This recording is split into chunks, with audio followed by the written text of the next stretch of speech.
มาแต่ปักลายอันห้ามเพิ่น ปักหลาย มาแต่บ้านม่วงปักหลาย เอาเราจะข้ามมาหังได้นะไหม ข้ามาทางด้านแกันเท้าสักคนค่ะ ด้านทางแกนทาวทาลีพุ่นเนาะ เจ้า แล้วบัดนั้นก็ขี่ห้องน้ำเฮี้ยงมาเนาะ เจ้า แล้วก็มาที่นะครับผม ชวนไปเที่ยวบ้านม่วง นอนมื้อนี้เมียบ่นี้นะ เที่ยวเชียงคานก่อน นอนเที่ยวเสียงขานนอนนี่ตินอนนี่ตินอนเชียงคานก่อน แล้วเธอมีอันผ้าปักงามให้เพิ่นน่ะจะคล้องให้อยู่คืออัน เจ้าก็โฆษณาให้ค่อยไปแหน่ เจ้า ก็บ่ส่วน ย่ามเด้สวะ เอา เนาะ เบอร์โทรเอายังยิ้มแม่ พี่น้องทางปักหลายค่อยเคยไปร่องพระบางแล้วเขาเคยไปแวอยู่แวปักหลายนะเขาไปแวกินเฟออยู่ร้านยังว่าเขาจื้อบ่ได้อยู่ในปักหลายหั่นน่ะ เจ้าเจ้า ท่าเพื่อนะมันมีท่า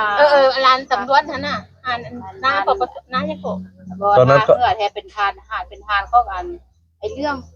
ยากถ้าเจ้าไปบ้านม่วงเนื้อเดินเราไปห้ามห้ามเท้าสุบันน่าเห็นเป็นหม้อคุณอันแถวนั้นจะกันมันเจ้า ผู้ เฮาก ว้างเป็นหม้ออยู่ปักหลายติ อยู่บ้านม่วง อยู่บ้านม่วง ปักหลายงามเป็นน้ำคลอง ได้ไปเราก็ยาม มีเต็ม สิ ผ้า ไปอยู่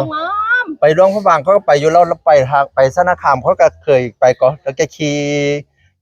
เนี่ยก็ขี่เรือข้ามแม่น้ำโค้งมันนะเนาะแล้วก็ อาจจะปล่อยไปปุญญา แล้วก็เรียบนี่เนี่ยนะไปข้ามผู้ใหญ่ว่าไอ้ถังยากอีก ปุญญาแทมันจะผู้มัน มีเวลาแล้วไปยาม ไปลิ้นขั้วแม่ย่าเธอเป็นยูทูบเบอร์คอกอยู่ ขอบ ส่วน คุณ เธอ ครับ ไปเที่ยว ผ เป็น ม ม่วงแล้วเป็นไทยยูทูบแม่ก็เลยหูจักคนนั้นหูได้หูจักเมื่อเนี่ยเป็นม่วง บ้านม่วงนี่เป็นบ้านใหญ่ในปักลายติ เป็นบ้านบางหลายนั้นอยู่ใต้ที่บ้านม่วงน่ะอยู่เนื้อแต่ขึ้นกับเป็นบางหลายแค่สัญญาบุรี เป็นบ้านนอกปักหลายเป็น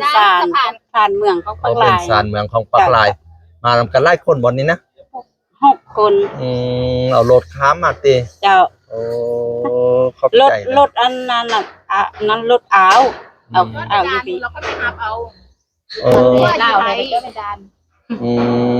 อันนี้ผู้นั้นไปห้ามห้าเพิ่นหูจักเมื่อหมู่บ้าน สบายดี เอาสุบัน บ้านม่วงเมืองปักลายอันไปแล้วให้ไปย่ามนะเด้อให้ไปย่ามนะเด้อผู้กว้างทางปักลายพี่น้อง เดียวกว่า เสียงอึ่งเที่ยวเลย เสียงอึ่งเที่ยวเลยให้ก็เดี๋ยวเว้าอันนั้นอันนี้ดี อย่าลืมกดเด้อแล้วก็เจ้าก็อยู่บ้านม่วงติยาย แต่ค่อยมาอยู่ไห้เครื่องแล้วเรามาได้ทั่วไห้เที่ยววันนี้ค่ะลูกสาวนะพาลูกสาวไปเที่ยวคนจริงเนาะแต่เสียงจริงเลยให้แต่ลง TikTok เนาะน่าเสียงอึ่งน่ะมันคานตายอยู่นี่ก็ว่ายานตายเสียงอึ่ง จะคือการตายติ เพิ่นแม่เพิ่นนี่ลง ป้าพี่น้องป่ะมาเต็มเมืองลาวก็มาเที่ยวก็มาไฮยังสกายบอกยัง พี่ ไทย น้องมาแต่เมืองลาวหลาย อันนี้ก็เมืองลาวก็เนี่ยบ้านไม้เบิ่นค่ำเนี่ย เมื่อกี้ก็หากันข้ามนี่เนี่ย บ้านปักเฮืองติมันอยู่ปักเฮืองปิดจอยฮีอยู่นี่เนี่ย โอ้คนใหญ่โตดิห้ามบึง ผู้ใหญ่พุทโต อบตดิก่อน